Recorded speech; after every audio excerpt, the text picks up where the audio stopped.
All right, welcome back. And in this video series, now it's time to start the engine. And before you start the engine, all of those things that you were checking under the hood, you need to go ahead and just reinstall those things and check them to make sure there's nothing that's left uh, open or not reinstalled. So what you want to do is go ahead and reinstall the engine oil cap, reinstall the engine radiator cap, reinstall the engine oil dipstick, reinstall the transmission fluid dipstick. So you just want to make sure these things are secured so that you don't have any funny business going on with any fluids leaking all over the place. And you just want to just make sure you have a good diagnosis and inspection process in doing these few things. Check them off your list, make sure you put them back together, and we're off to inspecting the engine. We're going to inspect the engine running, and we're going to talk about a few things that you need to look out for while the engine is running. All right, so part one of the engine running. So now that the engine is running right now, you want to inspect and check for the check engine light. You know that little light you see sometimes when something goes wrong with the engine, and also any unusual lights, any other unusual lights, because the check engine light is not the only light that comes on the dash. So you want to go ahead and just look for any unusual lights. Take out your notepad and you just write it down and jot it down. And what you're going to inspect next is inspect for rough idling engine. You want to make sure the engine is running smooth and it's not sputtering, and it's not doing any funny business. The engine should run smooth. And if it's not running smooth, check engine lights are on.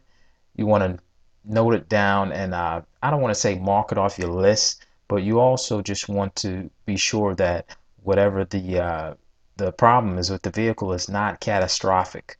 So those are the things that you're going to want to find out from the owner if they're allowing you to get that information. If the vehicle is worth buying, maybe you can you know find a way to find out what it is that's wrong with the vehicle, and make a negotiate it into the price, so that way you can walk away from that deal with something that you can put some money in, not not necessarily junk. But these deals can work like this, and in the coming videos I can show you how to give that script that's going to allow you to do these things. All right, so while the engine is idling, you want to inspect the tailpipe for smoke. All right, guys, this is very important. Inspect the tailpipe for smoke. And what that indicates is if a engine is worn out, it's going to smoke. So you want to be sure that it's not smoking, and it's not giving off any foul odor, because there's certain smells and odors that's connected to a bad running engine. It's going to smell like eggs and all types of stuff. um, Another thing I want you to be very aware of is that if you're watching this video right now and you live in a cold climate, you will see some light smoke because of let me give you an example. When you like to if you're in a cold climate and you open your mouth and you kind of like that, and you see the mist or the smoke that comes from your mouth, you'll see that coming from the vehicle, because that's exactly what the vehicle is doing. It's breathing.